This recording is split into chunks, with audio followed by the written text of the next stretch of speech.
Hello friends, welcome back to my channel. और हम हैं यूजीसी नेट की क्लास 3 के लिए। और यूजीसी नेट अगर आप दिसंबर 2026 को क्लियर करना चाहते हैं हिंदी सब्जेक्ट से, तो ये वीडियोस आप ही के लिए हैं, क्योंकि हम गोविंद पांडे और सरस्वती पांडे की जो बुक हैं उसको पढ़ रहे हैं और उसके महत्वपूर्ण जो भी हाइलाइट्स पॉइंट्स होते हैं उन सभी को हम पढ़ रहे हैं, साथ में उन्हें रीड करने की भी कोशिश करेंगे।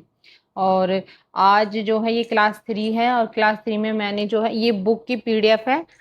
जो उनकी गोविंद पांडे सरस्वती पांडे की बुक है, तो मैंने उसको थोड़ा सा इस तरीके से कन्वर्ट कर दिया है इस टाइप की नोट्स में, ताकि आपको काफ़ी इंगेजिंग लगे। तो आप बताइएगा आपको कैसा लगा।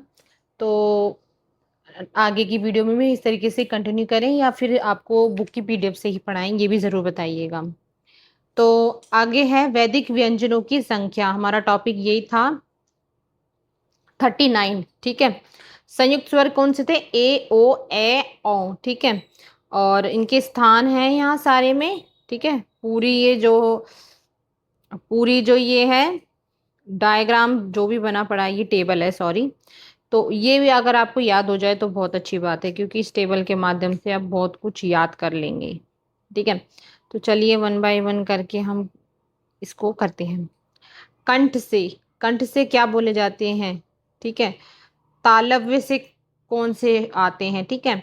और मूर्धन्य से कौन से व्यंजन आते हैं? दांत यानी दांत से, ओष्ठ यानी होठों से। ठीक है। तो कंठ से का खा गा घाना। और ऊपर देखिए, अयोग्य में अल्प प्राण महाप्राण आते हैं। घोष में कौन आते हैं? अल्प प्राण और महाप्राण। ठीक है। अयोग में। ठीक है, याद रखिएगा ये सब भी। तो का खा गा घाड़ा। ठीक है, यहाँ तक अंतस्थ व्यंजन भी लिख रखे हैं यर अलावा, ये भी बहुत पूछा जाता है। उष्म महाप्राण भी पूछे जाते थे, श श सहा। ठीक है। और अल्प प्राण में से ड ज ण न ना, इनकी भी पूछी जाती है बहुत ज्यादा। तालव्य होते हैं जैसे च छ ज झ। मूर्धन्य से ठ ठ ड ण। हाँ, ठीक है। दंत से ता था धना। आप खुद बोल के देखिए, आपको महसूस होगा, क्योंकि ये जो आप बोलोगे तभी आपको समझ में भी आएगा। होठों से सब पा फा ब, पा। होठ, होठ टच हो रहे हैं इस तरीके से। और अनुस्वार भी जो है आपके प्राण में आता है, याद रखिएगा। चलिए नेक्स्ट देख लेते हैं। नेक्स्ट है वैदिक संस्कृत की विशेषताएं क्या है। वैदिक संस्कृत जो है शिल्प योगात्मक है। वैदिक संस्कृति में संगीतात्मक और बलात्मक दोनों स्वराघात मौजूद होते हैं। और वैदिक संस्कृत में 3 लिंग, पुल्लिंग, स्त्रीलिंग और नपुंसकलिंग, ये तीनों है। और वचन भी एक वचन, द्विवचन, बहुवचन, तीनों वचन है। और 3 ही वाच्य है, कृतवाच्य, कर्मवाच्य, भाववाच्य। और 8 विभक्ति कौन सी? कर्ता ने, कर्म को, करण से, ये आपने अगर याद भी करा हो तो यहाँ सारी की सारी विभक्तियां भी लिखी हैं। फोर्थ पॉइंट है, वैदिक संस्कृत में धातुओं के रूप और उन आत्मनि और परस्मै दोनों पदों में चलते हैं। और कुछ एक धातुएं उप उप सॉरी उभयपदी भी थी। ठीक है। डॉक्टर भोलानाथ तिवारी के अनुसार वैदिक संस्कृत में केवल तत्सम, कर्मधारय, बहुव्रीहि और द्वंद्व समास, ये 4 ही समास है इनके अकॉर्डिंग जो है। ठीक है। अब यहाँ पे हम इसके इम्पोर्टेंट देख लेते हैं। पूछा भी जा सकता है कितने व्यंजन अल्पप्राण में आते हैं, महाप्राण में कितने आते हैं, अव्ययभाव कितने हैं, अर्धस्वर कितने हैं। याद रखने की यहाँ पे ट्रिक भी दी गई है, आप इसे जरूर पढ़ लीजिएगा। और वैदिक व्यंजन 39 थे। ठीक है। और आगे देख लेते हैं। आगे है वर्गीकरण देख लेते हैं। ठीक है। ये इसके वर्गीकरण दिए गए। अयोग अल्प प्राण और महाप्राण होते हैं। घोष में अल्प प्राण घोष, महाप्राण घोष। घोष में आ जाते हैं आपके श से है। अर्धस्वर में यरल्य आते हैं। और उच्चारण स्थान आपका क्या हो जाएगा? कंठ से उच्चारण हो गया, तालु से हो गया। ठीक है। तो ये सारे हमने अभी इसमें टॉपिक में कवर करे थे। अब नेक्स्ट देख लेते हैं। अब इस वीडियो में अब आपको इस वीडियो में जो है हिंदी साहित्य की भाषा और उसके भेद के बारे में पता लगेगा। अब पॉइंट 6 देख लीजिएगा कि वैदिक संस्कृत में काल और भाव क्रिया क्रिया के साथ मिलकर, ठीक है, 10 रूपों का प्रयोग मिलता है। जैसे 4 काल बताए गए उन्हें लट यानी वर्तमान, लिट यानी परोक्ष या संपन्न, लुई अन्न घट, ठीक है, ये इस तरीके से आपको याद करने पड़ेंगे, संस्कृत के शब्द हैं, ठीक है। फिर है छह भाव, ये छह भाव भी दी गई, इन्हें भी आप जरूर याद कर लीजिएगा, जैसे कि लोट आज्ञा होता है, विधि लिड संभावार्थ हो गया, अशीलिड हो गया, इच्छाएं लिड हो गया, हेतु से संबंधित लेट अभिप्राय, ठीक है।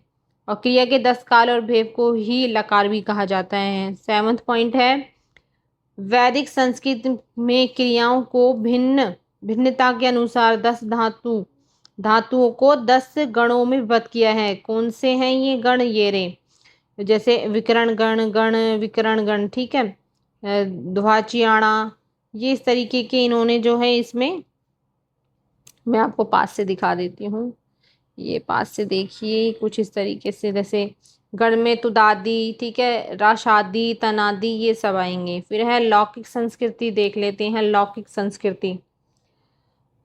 प्राचीन भारतीय आर्य भाषा का वह रूप जिसका जिसका वाणी की आया वाणी की अध्यास्यों में विवेचन किया गया है, लौकिक संस्कृति कहलाता है। यह वैदिक संस्कृत से 48 ध्वनियों से शुद्ध और प्रचलित था, ठीक है। 4 ध्वनियां जैसे क ख गण च का उपयोग नहीं थे। लौकिक संस्कृत में 48 ध्वनि, आई थिंक ये ध्वनि ही लिखा है क्योंकि धनानियों शेष बची हैं। फिर देख लेते हैं मध्यकालीन आर्य भाषाएं। पाली, पाली में कौन आती है? मध्यकालीन में आ जाती है, ठीक है, प्रथम प्राकृत जिसे कहेंगे, ठीक है। तो पाली का अर्थ होता है बुद्ध वचन, पा रक्षकत्व, दिला इति पाली होने से यह शब्द केवल मूल त्रिपिटक ग्रंथों में प्रयुक्त किया हुआ था। यही त्रिपिटक ग्रंथों की रचना हुई थी। त्रिपिटकों की संख्या 3 है, सुत्त पिटक, विनय पिटक और अभिधम पिटक। बौद्ध धर्म के प्रचार प्रसार के उद्देश्य से समस्त अशोक के पुत्र कुमार महेंद्र त्रिपिटक के साथ लंका गए थे। वहां लंका नरेश शेख, ठीक है, 291 ईसा पूर्व के संरक्षण में त्रिपिटक यानी बुद्ध के उपदेशों का संपूर्ण संग्रह भी हुआ था। पाली भाषा को प्रथम देश की भाषा भी कहा गया है। स्मृति पद, पाली का अर्थ क्या हो जाएगा? बुद्ध वचन। फिर है सुत्त पिटक, साधारण वार्तालाप के ढंग पर दिए गए बुद्ध के उपदेशों का संग्रह ही सुत्त पिटक है। इस पिटक के अंतर्गत 5 निकाय आते हैं। कौन कौन से? दिग् निकाय, मंजिम निकाय, संयुक्त निकाय, अंगुत्तर निकाय और खुदक निकाय। विनय पिटक और अधिगम पिटक बौद्ध धर्म के प्रचार प्रसार के उद्देश्य से समक के एवं पुत्र कुमार महेंद्र त्रिपिटकों के साथ, ठीक है, ये हमारा हो गया। अब त्रिपिटक के 5 निकाय कौन से थे? यहाँ पे लिखा है। और खुदक के आपको जो है 14 ग्रंथ है, धम्म पद है, उदान है, सूत्र, ये चारों, ये 14 की 14 इन्होंने यहाँ दिए गए हैं, ठीक है। फिर देख लेते हैं भाव पिटक में बुद्ध की उन शिक्षाओं का संकलन है जो उन्होंने समय समय पर संघ संचालन को नियमित करने के लिए दी थी। विनय पिटक में निम्नलिखित ग्रंथ आते हैं। कौन से? महावग, चुल्लवग, परिवर्या, पराजिका, परिवार। और अधिगम पिटक में जैसे चेत जैसे आ जाएगा आपका चेतसिक आदि धर्मों का विशद विश्लेषण किया गया, ठीक है। सुत्त पिटक के उपदेश शिक्षाओं के आधार पर होते हैं। अभिधम पिटक का विकास हुआ था, और जैसे धम्म संग्रह हो गया, इसमें भी 7 ग्रंथ आ जाते हैं, ठीक है। अभिधम पिटक में 7 ग्रंथ आते हैं। कौन से? धम्म संग्रह, विभाग, धातु कथा, पुलज कथा, वस्तु, यमक और पठान। फिर देख लेते हैं पाली में त्रिपिटक साहित्य के अलावा अटुकथा साहित्य से मिलिंद, पदहा, धम्मवंद, महावंश आदि ग्रंथ के अपने अपने महत्वपूर्ण स्थान है, ठीक है। अगला देख लेते हैं अटुकथा। इसमें क्या है? साहित्य के प्रयोग का आचार्य बुद्ध घोष कहलाए थे, जिनका क्या लिखा है यहाँ पे? जिनका समय ईसा 5वीं बताया गया है। फिर बुद्ध घोष कृत विशुद्धि मार्ग को बौद्ध सिद्धांतों का कोश भी कहा जाता है। फिर है पाली भाषा की 3 व्याकरण ग्रंथ है, कौन से? कच्चायन, मोगलायन और सदनीति। अगला देख लेते हैं, कच्चायन व्याकरण 7वीं सदी के रचनादार, इसके रचनादार रचिता कौन है? महाकच्चायन माने जाते हैं। और फिर कच्चायन व्याकरण को कच्चायन गुरु, आई थिंक ये थोड़ा सा मिसप्रिंट लग रहा है मुझे, ठीक है, तो ये भी कहा जाता है। कच्चायन व्याकरण में 4 लक्ष्य, संधि, रूप, नाम रूप, आख्यात, कप, क्रिया विशेषण, 23 परिच्छेद है, 675 सूत्र मिलेंगे। आगे देख लेते हैं, ठीक है। फिर है मोगालन शीत शिलंत के, ये पता नहीं कौन सी भाषा, पर मुझे समझ में नहीं आ रही। यूरोपियम विहार में रखते थे, वे अपने समय के श्रेष्ठ व्याकरण थे। आई थिंक इन्होंने थोड़ा सा मिसप्रिंट या फिर शब्दों को गलत लिख दिया है शायद, इसीलिए ऐसे हैं, ठीक है। पाली में आपको जो है मुगलायन व्याकरण पाली व्याकरण में पूर्णतः गंभीरता से सर्वश्रेष्ठ व्याकरण है। व्याकरण में 1817 सूत्र हैं। सदनीति व्याकरण 1154 में, रचिता कौन थे? मरमी सिंधु, और ये अग्नि पंडित तृतीय भी कहलाए। सदनीति व्याकरण के 3 भाग है, पदमाला, धातुमाला, सूत्रमाला, याद रखिएगा। विभिन्न विद्वानों द्वारा पाली शब्द की व्युत्पत्ति निम्नलिखित ढंग से बताई है। कौन से ढंग है? यहाँ पे देखिए, अब यहाँ पे जैसे नित्य पिटक से है, बुद्ध की नित्य शिक्षाएं नियमबद्ध रूप से मिलती है, जैसे नित्य पिटक, पाली पिटक, ठीक है। फिर अभिधम पिटक से 7 ग्रंथ मिले हैं, ठीक है। और पाली में त्रिपिटक के अलावा ये शब्द भी हैं। अध्व अटू कथा साहित्य के प्रयोग में आचार्य बुद्धघोष 5वीं शताब्दी में आए थे। और विशुद्धि मग को बौद्ध सिद्धांतों का कोश भी कहा जाता है, याद रखिएगा।